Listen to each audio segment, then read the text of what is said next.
Bonjour et bienvenue sur cette nouvelle méditation guidée. Si ce n'est pas encore le cas, installez-vous confortablement et fermez les yeux.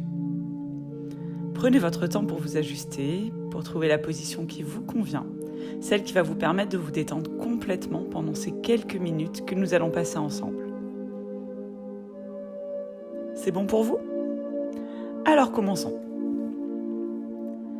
Pour débuter, portez votre attention sur votre souffle et constatez simplement l'air qui rentre par vos narines et l'air qui ressort de vos narines par le chemin inverse. Calmez vos pensées en focalisant uniquement votre attention sur cet air, sur ce souffle qui vous apporte calme et détente. Inspirez, expirez. Inspirez et expirez.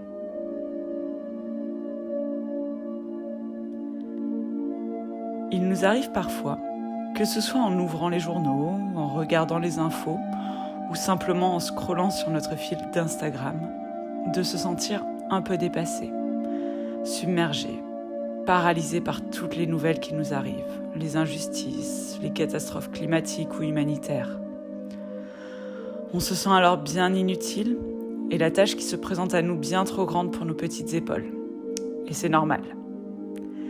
Dites-vous que ce sentiment d'impuissance est normal et sain. Là, vous devez vous demander où je veux en venir et vous dire si c'est pour réactiver votre anxiété, ce n'était pas la peine de démarrer cette méditation. Mais attendez, ne partez pas. Je vais vous raconter une histoire.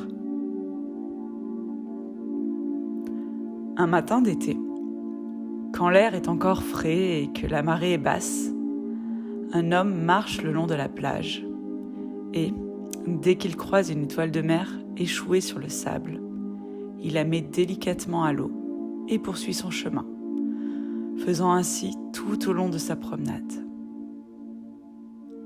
Il croise alors un inconnu qui lui demande pourquoi il se fatigue à faire cela, alors même qu'il y a des milliers d'étoiles de mer échouées sur cette plage et que c'est ainsi sur des milliers d'autres plages de par le monde.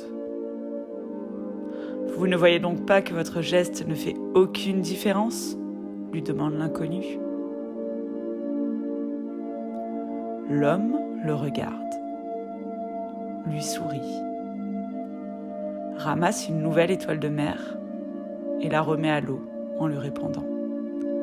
Pour cette étoile, si, cela fait toute la différence.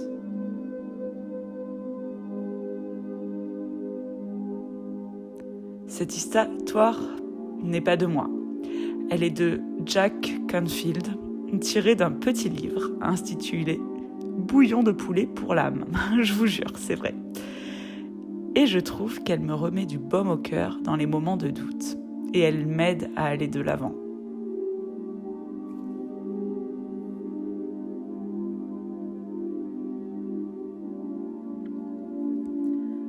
Pendant les prochaines minutes qui restent, j'aimerais que vous preniez le temps de réfléchir à une cause qui vous tient à cœur.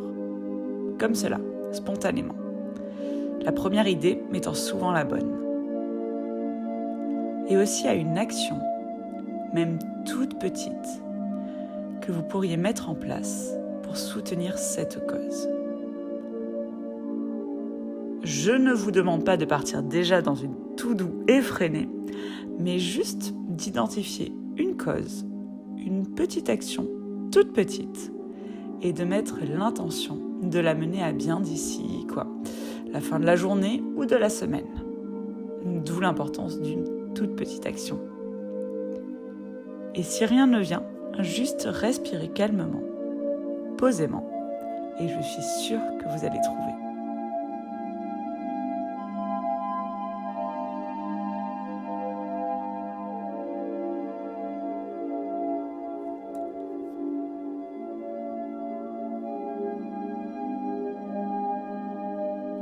Et si, pendant votre réflexion, le doute revient, repensez à cette petite étoile de mer et souvenez-vous, même les plus petits battements d'ailes d'un papillon peuvent avoir des répercussions extraordinaires sur le monde. Alors, autant que les conséquences soient positives et qu'elles apportent plus d'amour, de bonheur et de joie dans l'univers.